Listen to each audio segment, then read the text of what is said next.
Olá, hoje é segunda-feira, 16 de novembro de 2020. Eu sou Philip Feminen e este é o boletim de notícias da DW Brasil, transmitido diretamente da Alemanha. Confira nesta edição.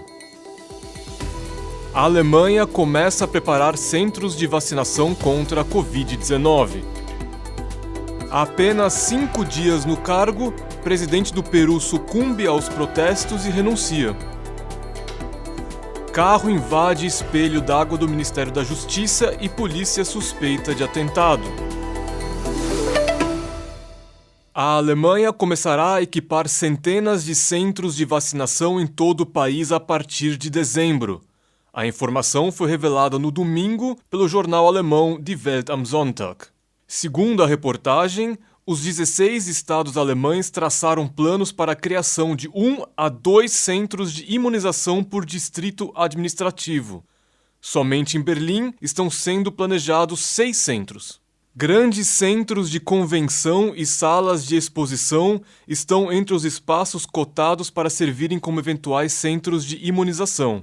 A iniciativa visa preparar o país para quando for aprovada uma vacina segura e eficaz contra a Covid-19. Recentemente, uma vacina desenvolvida pela empresa alemã de biotecnologia BioNTech e a farmacêutica americana Pfizer demonstrou ter mais de 90% de eficácia. A União Europeia firmou um acordo com as duas empresas para garantir 300 milhões de doses. A Alemanha deverá ter acesso a 100 milhões de doses. O plano é começar a usá-las já no primeiro trimestre de 2021. A Alemanha enfrenta atualmente uma segunda onda de infecções por Covid-19. Oficialmente, o país totaliza pouco mais de 800 mil casos de infecção e 12.500 mortes ligadas ao coronavírus. O Brasil registrou oficialmente 140 mortes ligadas à Covid-19 nas últimas 24 horas. Neste mesmo período, foram contabilizados pouco mais de 14 mil novos casos confirmados da doença. Os dados são do CONAS, o Conselho Nacional de Secretários da Saúde. Com o novo número, o Brasil soma quase 166 mil óbitos ligados ao coronavírus. O total de infectados beira a marca de 5.900.000 pessoas. São Paulo é o estado brasileiro mais atingido pela epidemia. O total de infectados em São Paulo supera o dos registrados na maioria dos países do mundo. São Paulo fica atrás apenas de Estados Unidos, Índia, França, Rússia, Espanha, Reino Unido, Argentina, Colômbia e Itália. A taxa de mortalidade por grupo de 100 mil habitantes subiu para 78,9 no Brasil, abaixo apenas dos índices registrados em Bélgica, Peru, Espanha e Argentina. Mais de 54 milhões de pessoas já contraíram coronavírus no mundo, e mais de 1,3 milhão de pacientes morreram em decorrência da doença.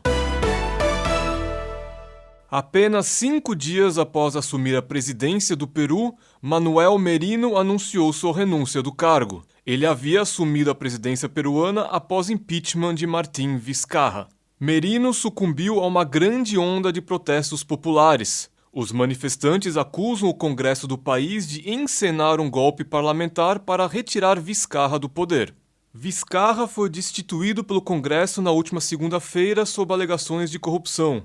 Desde então, o Peru vive manifestações diárias com dezenas de milhares de pessoas nas ruas. Os manifestantes alegam que foram às ruas não porque defendem Vizcarra, mas porque consideram que os grupos políticos que promoveram seu impeachment procuraram assumir a chefia do Estado para defender interesses pessoais e se blindar do combate à corrupção.